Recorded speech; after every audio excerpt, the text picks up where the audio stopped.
please, at ease, have a seat. We're going to be talking for a long time. I heard you guys love speeches, so I've got about 90 minutes of prepared remarks here. I want to thank you all for being here. USA! There we USA! USA! USA! USA! USA! So, I want to thank our guardians, our airmen, and everyone else for the warm reception in a very, very cold place. I think it's probably the coldest place I've ever been, but you guys managed to do a great job despite the weather. I want to bring a message for President Trump. He's grateful for your service, grateful for what you do up here, and just wanted me to tell you that he's proud of you and he thinks about you.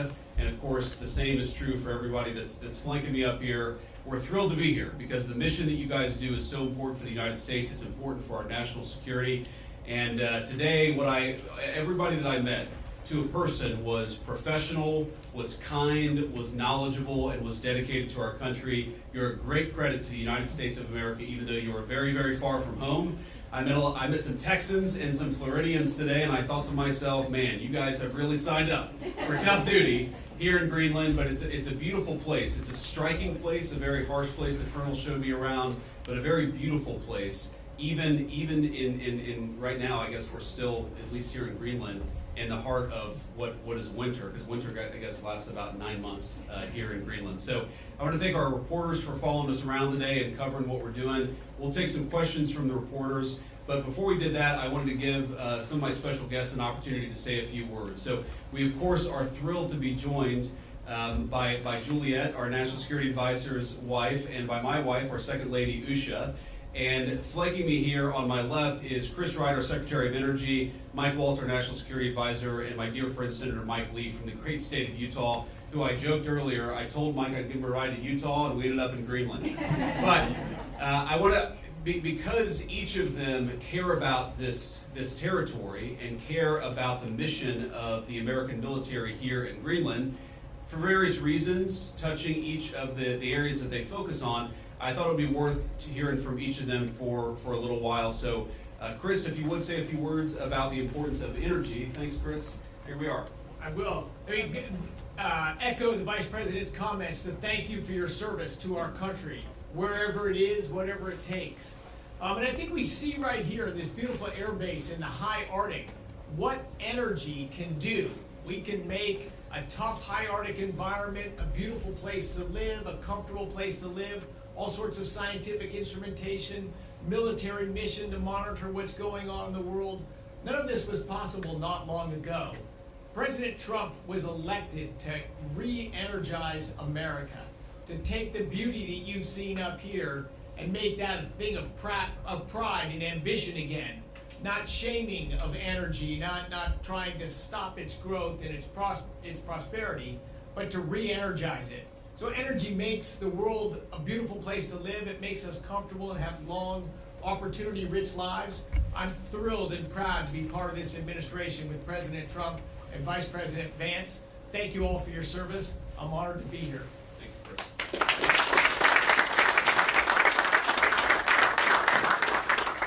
I guess when we flew in, it did look a little bit like Utah in the wintertime. Only there are substantial portions of this land that are always covered in ice, and it doesn't change. I really enjoyed talking to a number of you a little while ago as you were telling me that when you're deployed here for a year without your family, without your spouse, without your children. That is emblematic of so many of the sacrifices that so many of our armed services personnel make. And my conversations with our airmen and guardians this afternoon reminded me of the fact that the American people are indeed in good hands. They're in your hands. What you do here makes us safer. And when we're going about our business, our day-to-day lives at home, we don't have to worry about the things that you worry about because you're doing it for us. Thank you so much for that. And I look forward to learning more about what you do here and about the future of the United States and its interaction with this amazing land in this part of the world. Thank you.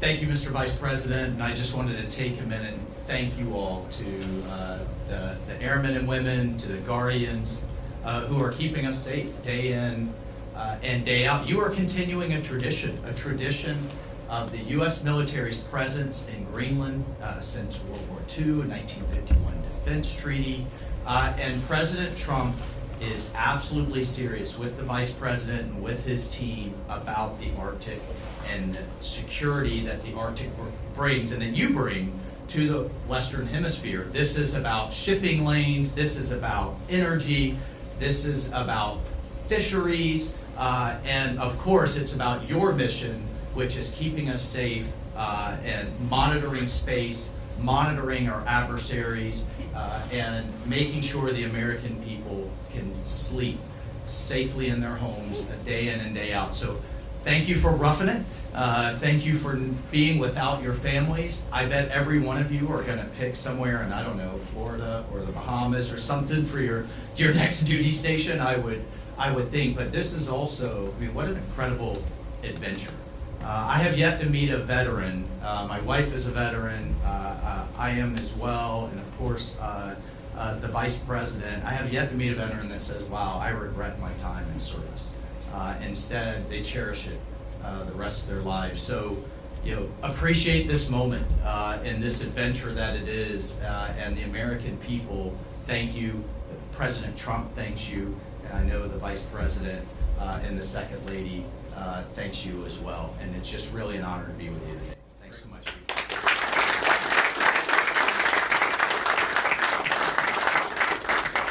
So thank you, Mike. And let me say just a couple of other things, and then we'll take some questions from the reporters. So number one, I think a lot of Americans wonder, why does Greenland matter so much? Why does the mission of this base matter so much to the American people?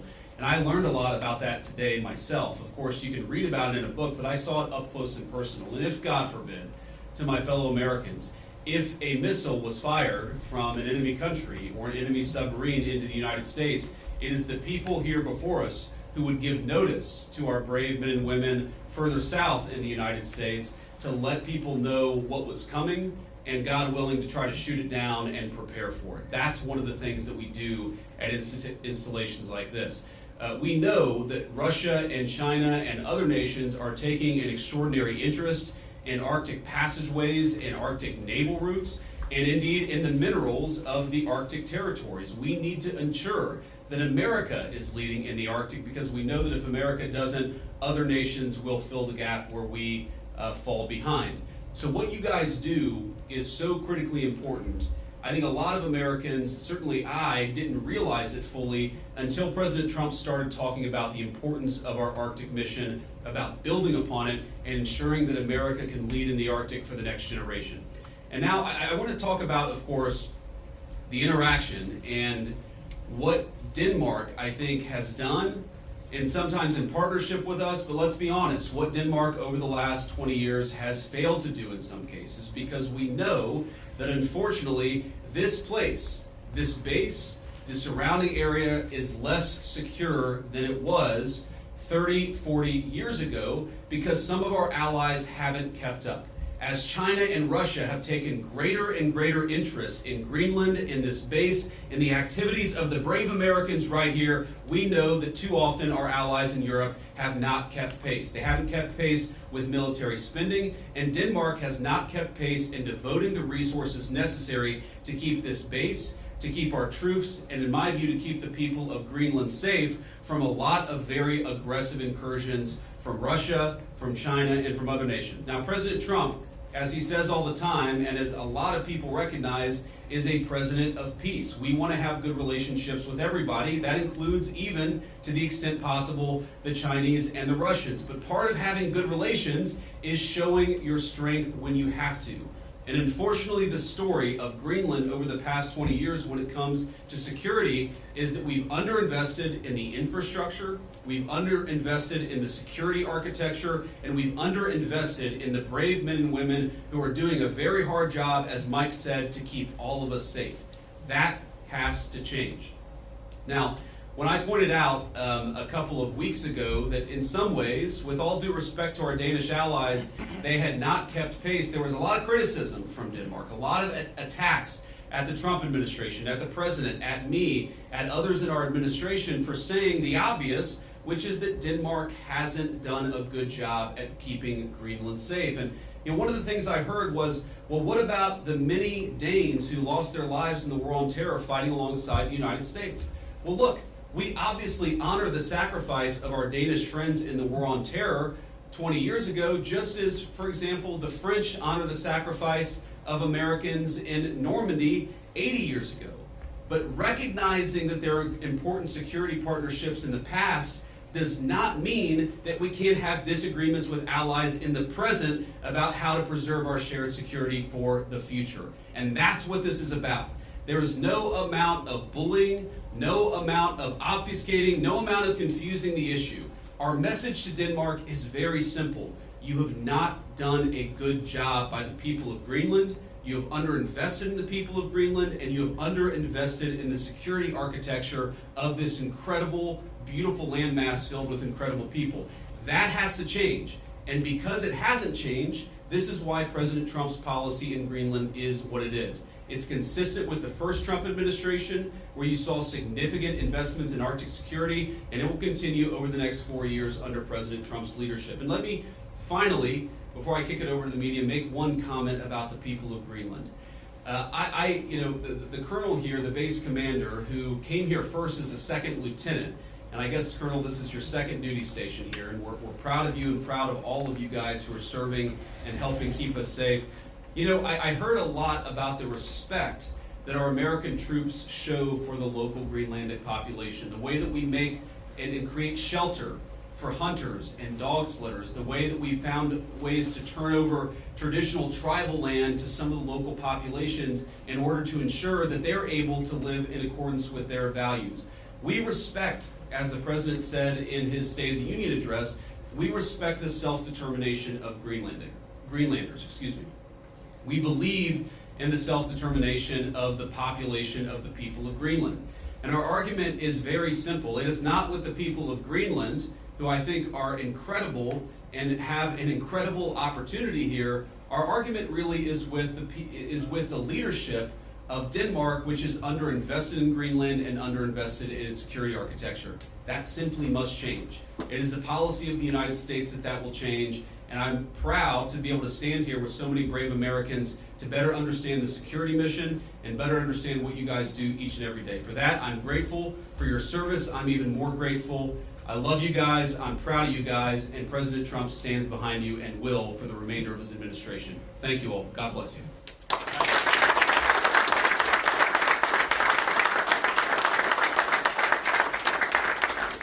All right, now we'll take a few questions.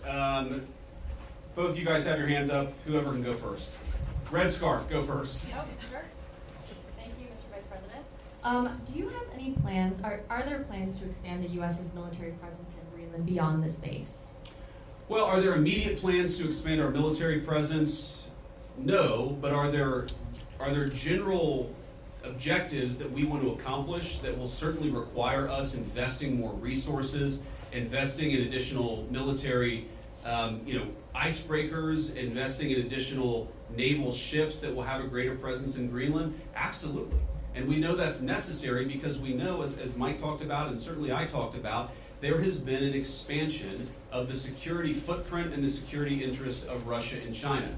They're doing what they believe is in their interest. The United States must do what I know is in our interest, which is to make sure that Greenland is safe. If Greenland doesn't have self-determination, if the people of Greenland have their future controlled by the Chinese Communist Party, it's not going to make their lives better off, and most importantly, it's going to make American and world national security, world security, much, much weaker. We in some ways need to wake up. We need to wake up from a failed 40-year consensus that said that we could ignore the encroachment of powerful countries as they expand their ambitions. We can't just bury our head in the sand, or in Greenland, bury our head in the snow and pretend that the Chinese are not interested in this very large landmass. We know that they are. They've taken steps to put Greenland in ridiculous debt traps to invest and exploit the resources here. And we know that they're sending a lot of military resources here. Yes, over the medium term, the United States will meet that challenge. We will put our own resources here. We already have a lot of great resources here, but we know we're going to have to do more to counter some of the nations that we know that we're competitive with. Sure. Thank you so much, Mr. Vice President. And the President said today that we have to have Greenland. By being here today, are you also conveying that message that the U.S. is very serious in its desire to acquire Greenland? Well, the President said we have to have Greenland, and I think that we do have to be more serious about the security of Greenland. We can't just ignore this place. We can't just ignore the President's desires, but most importantly, we can't ignore what I said earlier, which is the Russian and Chinese encroachment in Greenland. We have to do more. And what the President said in his State of the Union address, and he was very clear about this, is we respect the self-determination of the people of Greenland, but my argument again to them is I think that you'd be a lot better coming under the United States security umbrella than you have been under Denmark's security umbrella. Because what Denmark's security umbrella has meant is effectively they've passed it all off to brave Americans and hope that we would pick up the tab. We're simply saying to the people of Greenland, when the President says we've got to have Greenland, he's saying this island is not safe. A lot of people are interested in it. A lot of people are making a play. We know that America cares about the security of this island for the sake of the people of Greenland, but also for the sake of the national security interests of the United States of America. So our message is very simple. Yes, the people of Greenland are going to have self-determination. We hope that they choose to partner with the United States because we're the only nation on earth that will respect their sovereignty and respect their security, because their security is very much our security, as these brave Americans show. John Parkinson with ABC News. Thanks for bringing us along on this historic trip. I wanted to ask you about last week's news with the Atlantic. We've had a couple questions on Greenland. I feel like you've answered that. But I did want to ask, did you express your concerns to the President that you were opposed to the Houthi strike? And also, what did you mean when you asked, or when you said in that thread that the President wasn't aware that his directions for Yemen were inconsistent with his message on Europe? Well, I didn't quite say that. I think that's a slight bit misunderstanding of what I said, but we've talked, of course, in the American media about Signalgate, as I called it, for the past week. And here's what I told the President and the entire national security team, is that yes, it is in the interest of the United States of America to preserve navigation. Yes, it is in the interest of the United States to kill terrorists who are preventing navigation in the Red Sea, but we got to make sure that we do it right. We have to be careful. We have to make sure the timing is right. And of course, what that leak revealed, I think, is a private communication between the President's senior advisors about how best to prepare the American people for what we all thought we had to do, about the right timing of when we should do something, and of course, surfacing the strategic questions that we needed to decide and brief the President on so that he could ultimately make the decision about what we would do. What I saw in that signal chat, and of course what I've seen in the President's senior national security team, is that sometimes we all agree and sometimes we all disagree, but it's important that we all have an honest conversation amongst ourselves and with the President of the United States about what we think is the best interest of the national security of the United States of America.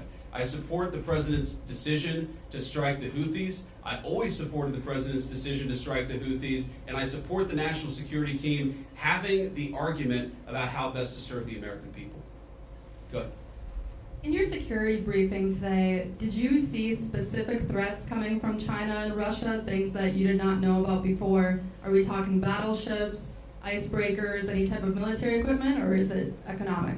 Well, I don't want to get too specific, but yes, we know that the Chinese are very, very interested in this island. We've seen some of the economic pressures that they've tried to place on Greenland. We know that they're increasingly engaging in military training and military interest. Certainly, they've started to describe themselves as a near Arctic power. And I think part of that is justifying taking a further interest in Greenland and some of the surrounding territories. So we've seen very strong evidence that both the Chinese and the Russians are interested in Greenland. And why wouldn't they be interested in Greenland? It's a beautiful place. It has incredible people. It has its geographic placement makes it very important for the national security of the United States, but for world security. What we have to recognize is that if the Chinese and the Russians are going to pursue their national interest, we need a president who's going to pursue the American national interest, and that means ensuring that Greenland is safe. When can we expect an update on the internal investigation into that signal chat leak? Has that investigation concluded, and what are the findings? I think we'll get an update soon. Look, we take it very seriously. We all accept that a journalist should not have been invited into the chat, and members of the administration, including my dear friend Mike, have taken responsibility for it. But I find the American media's obsession with this issue very, very interesting, because I happen to remember about 4 years ago when American military leadership made a catastrophic error that got 13 innocent Americans killed in Afghanistan and had about $80 billion in military equipment turned over to one of the worst terrorist organizations in the world. And for years, the American media ran cover for a Biden administration that refused to fire any generals or even launch an internal investigation that was meaningful and substantive about what happened. And now the same American media that covered for the Biden administration after the untimely death and the unnecessary death of 13 brave Americans is really, really interested in forcing the President of the United States to fire someone because of a signal chat. Because of a signal chat. That is not honest behavior from the American media, and if you think you're going to force the President of the United States to fire anybody, you've got another thing coming. President Trump has said it on Monday, on Tuesday, on Wednesday, on Thursday, and I'm the Vice President saying it here on Friday. We are standing behind our entire national security team. Can I just ask you about Yeah, go ahead. the tariffs? There's been some retaliation, some signals at least in the media that Canada's going to respond, some of these others are going to respond to the president's tariffs. What's your message for Americans that are going to see costs increase on auto manufacturing, new cars, that kind of thing? Is it Buy America, or what's the message going forward there? Well, let me say a couple of things. First of all, for the Canadians, and we have many dear friends in Canada, and of course we love the Canadian people, but the Canadian leadership threatening retaliatory tariffs against the United States, as President Trump often says, they just don't have the cards. There is no way that Canada can win a trade war with the United States. What President Trump has said is that he wants to level the playing field. For decades, Canadian leadership has forced American farmers and American manufacturers to play by an unfair set of rules. All President Trump has said is that we're done playing by an unfair set of rules. If you're going to do something to our industries, then we're going to do something back to your industries. That's how you protect American manufacturing, and that's how you protect American jobs. Now, what I'd say to the American people is look, the president ran on this, and he said very clearly that we're done being the piggy bank of the entire world. For 40 years, in the same way that our European friends, I think, have neglected international security, for 40 years, a lot of our friends all over the world have used America as a piggy bank. They have used us to absorb all of their excess economic production. What does that mean for Americans? For Americans, that's meant manufacturing jobs declining, that's meant middle-class wages going down, that's meant whole towns that have been hollowed out by empty factories, and that means an America that is less safe because our manufacturing isn't as powerful now as it was 30 years ago.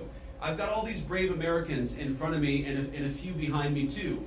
We want to send, if God forbid we have to send Americans to war, we want them to have weapons, the best weapons in the world that are manufactured in America and not in China. The way you do that is to rebuild the American manufacturing sector. The days of America being the piggy bank of the world, the days of closed factories, the days of people not being able to get a middle-class job in this country, they're over. And yes, that means we're going to have to fight back even against some of our friends and their unfair economic practices, but the long-term consequence of this is going to be higher wages, more manufacturing, and more economic security for the American people. We'll take a couple more questions. On Russia, has the U.S. agreed to those conditions that the Kremlin said were needed for that truce in the Black Sea? It included lifting sanctions imposed on Russian banks. Trump said this week that you were still looking at it. Well, there are a couple of different statements that are floating around out there, and some of them I think are mistranslations, and some of them are not totally clear what is even being asked for. But the president has said, and he's right, that I think we feel very good about where things are.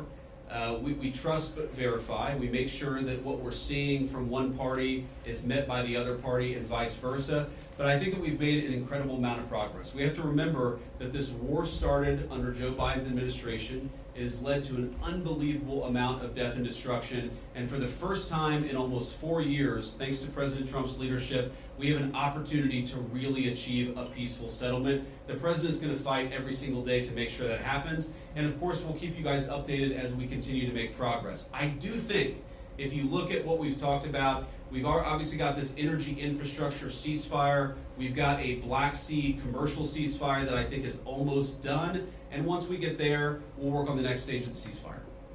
Yeah.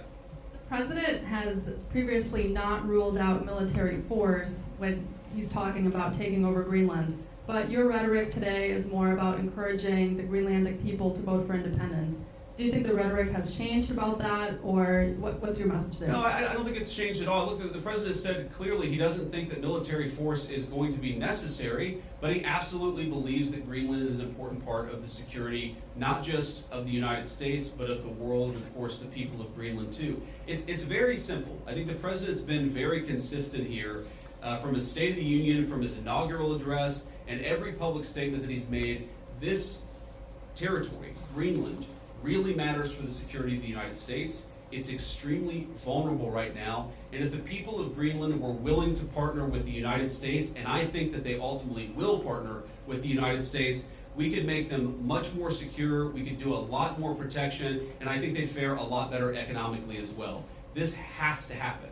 And the reason it has to happen, I hate to say it, is because our friends in Denmark have not done their job in keeping this area safe. They just haven't done it. It's very simple. For all of our friends in the American media who attack the administration for pointing out the obvious, what is the alternative? To give up the North Atlantic? To give up the Arctic to China, to Russia, and to other regimes that don't have the best interest of the American people at heart? We have no other option. We need to take a significant position in Greenland to keep the people here safe, but to keep our own country safe too. We'll do one or two more. Yeah. Trump said this week the U.S. would go as far as we have to go to acquire Greenland. In that same vein, that question, are there plans that have been drafted to use military force to take over Greenland?